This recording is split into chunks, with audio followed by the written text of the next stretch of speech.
Hey, this is Ed. So you're afraid to get in front of your phone camera and talk to it like I'm talking to my own phone right now. Ollie's here with me though, keeping me company. Anyway, I have a short story. When I was about 12 years old, my grandfather died, so my dad moved us in with our grandmother into the city. We were in the suburbs there until I was 12. And when we moved into the suburbs, we moved into the business, which was the residential area above the business, the business was a funeral home. My dad was a funeral director. So, needless to say, my dad loved beer. He was Polish.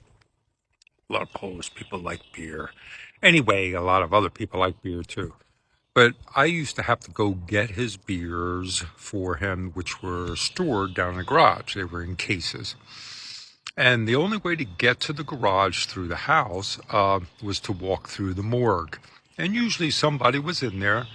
There was maybe another one outside of that morgue area as well.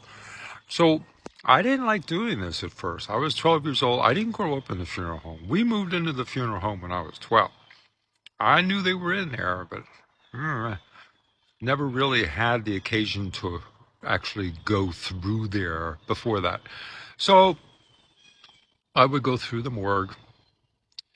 They would be in there. I'd open one door, go through the morgue, go out the other door to the garage, get him as many beers as I could handle to minimize that trip, and bring them back upstairs, put them in the refrigerator.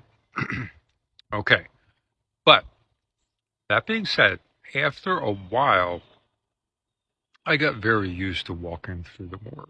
I got very used to somebody being in there and going through and getting my dad's beer and coming upstairs. As a matter of fact, it just was like nothing after a while.